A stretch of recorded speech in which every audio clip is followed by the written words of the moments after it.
you see that? That is exactly what it looks like. Frost. Because even if this engine exhaust is hot enough to melt steel, the engine itself is freezing cold. This is only possible because this engine flows extremely cold propellants through the walls of the engine to protect it from all that heat.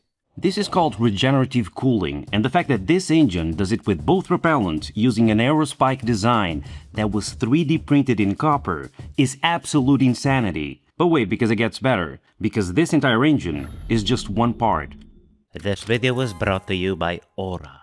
The best part, as Elon Musk says, is no part.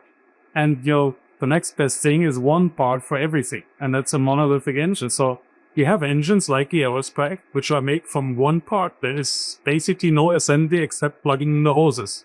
This is Lean, a software engineer with many years of experience. And this is Josephine, an aerospace engineer that worked in Formula One on the car that Lewis Hamilton won one of his championships with. They met, fell in love, and created a company, as you do. The funny thing is, it's not a rocket company.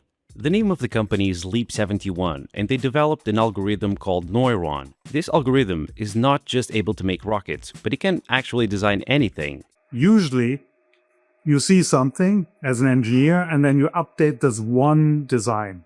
We always update the algorithm. So from now on, every design is better. Want to just fix one geometry, want to try and understand what is the rule that we can implement for all following engines that we'll make. So, is this AI? No. Let me tell you why. Imagine I'm an alien, which it shouldn't be too hard to do. If you wanted to teach me how to strike a match the way a typical AI is trained, you wouldn't explain anything. You would show me millions of hours of people striking matches, I would try to copy what I see, and every time I fail, I would get shocked. Eventually, I would learn what usually works, without ever knowing why. Neuron is different. Neuron doesn't learn by watching examples. It knows what the match is made of, how friction generates heat, how combustion works, and what physical conditions are required for ignition. From that knowledge, it can derive how a match must be struck, even if it has never seen one before. Now, Neuron can't actually strike a match because it doesn't have hands. But what it can do is design full-functioning rocket engines. I know because I've seen it. This is one of the engines that Neuron designed.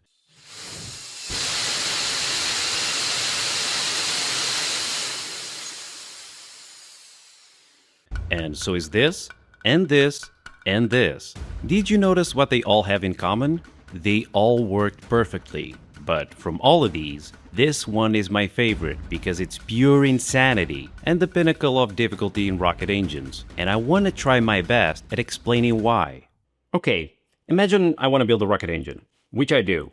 What do I need? Well, for starters, I need to choose a type of rocket. And rockets can either be liquid rocket engines that use liquid propellant or solid rocket engines that use solid propellant. There's also hybrid rocket engines, but those are trash, so let's skip over them. Let's say we choose a liquid rocket engine because we can actually throttle and shut those off. Next, we need to choose the propellants. Propellants is what we burn in the rocket, and one of them needs to have oxygen because you need oxygen to burn stuff. So why not choose the best oxidizer possible? Liquid oxygen. The only problem with using liquid oxygen as a propellant is that oxygen doesn't really like to be a liquid.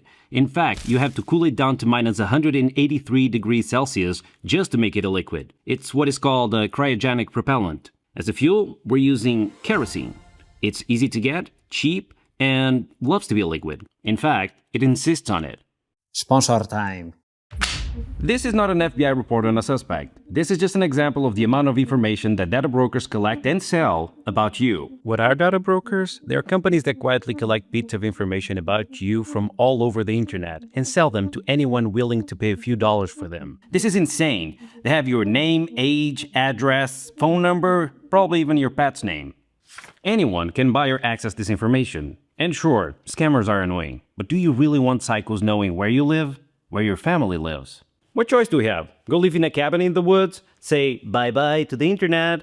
Hell no, I love the internet. I'm not leaving. The solution is to get a big friend that has your back. And that big friend is today's sponsor, Aura. Aura identifies the data brokers and cleans house, removing your info from this website. And with Aura, you also get real-time fraud alerts for credit and banking, 24/7 monitoring to help keep your identity secure, a secure VPN, antivirus, password manager, and more. No other service has this amount of features for the same price. Try Aura for 14 days at aura.com/Intexa.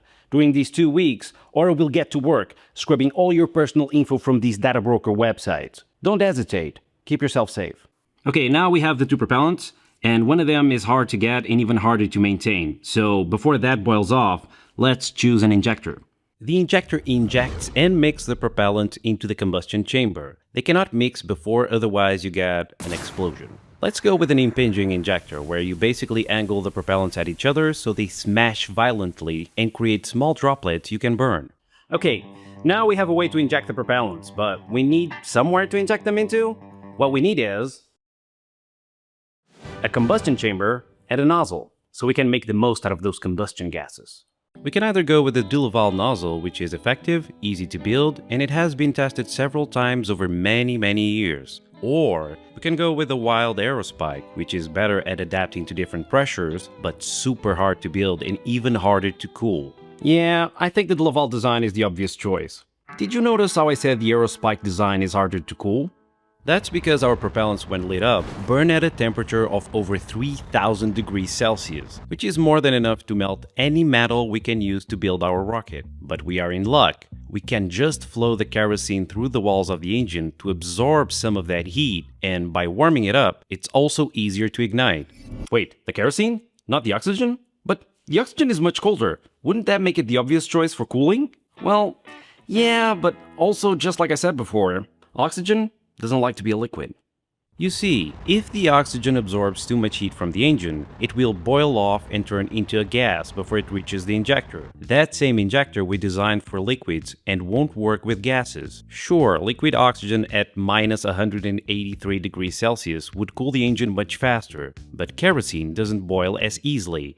Don't get me wrong though, using kerosene is still super hard. Just to give you an idea of how hard it is, the F1 engine from the Saturn V that took the man to the moon used kerosene to cool itself off. To achieve that, they used many miles of thin copper tubes that were braced together to create the channels that cool the combustion chamber and the nozzle. If any of those braced joints failed, 1969 would be remembered for another reason. Yeah, but this is 2025. We can't just 3D print the entire thing.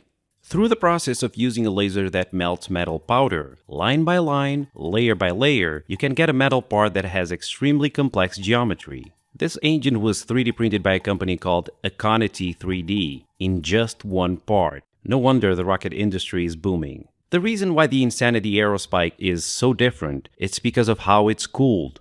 The inside was oxygen cooled, the outside is fuel cooled. Are you using both? So yeah, you have to use both, especially on the smaller aerospikes. I mean, just the oxygen part is super tough. I mean, if you don't do your cleaning right, now your engine just self-ignites. I mean, just by running the oxygen through it, you'd have a little bit of oil left somewhere in your channels. The engine will just ignite.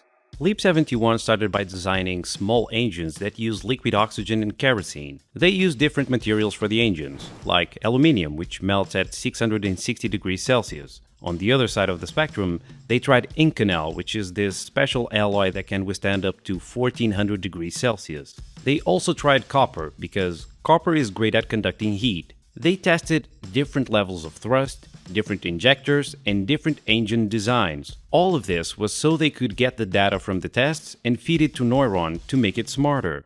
Smarter is not the right word. It makes it more experienced, because that's the way Neuron works. It evolves in a very organic way. It takes the data from the tests and uses it to improve the following designs. Before they tested the 20 kN Aerospike Insanity engine, they tested an equivalent 20 kN Delaval design that used just the liquid methane to cool the engine. This engine was actually printed in two parts, and it used special and very expensive Teflon seals to keep the propellants from leaking. One thing that I found interesting was the shape of the combustion chamber of the Delaval design. It looks like a bottle of port. By expanding it slightly, we're slowing down the propellant as it travels through the nozzle, and we increase the residence time, which should increase the likelihood of combustion, so it increases the combustion efficiency.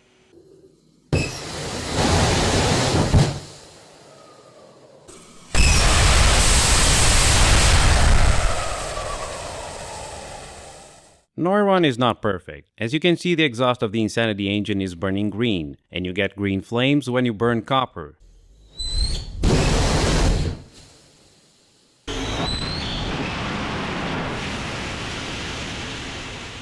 The engine didn't get destroyed, but they had to shorten the test because of a small part of the spike that wasn't getting cooled enough. And because of that, it was literally turning into fuel for the engine. That's what you call an engine-rich combustion. But that's not even a problem, because they're not trying to design the best rocket engine ever, they're trying to create an algorithm that designs the best rocket engine ever. That's the point. Now they can just feed the data to Neuron, and the next Insanity Aerospike engine is gonna be perfect. Or near perfect. A big thanks to Lynn and Josephine for letting me record their tests, and also for letting me ask a bunch of dumb questions. I mean, thanks to them now I have more knowledge that I can use to build my own liquid rocket engine. I don't have Neuron, so I'm gonna have to figure something out. Thank you so much for watching, and remember, tomatoes are disgusting.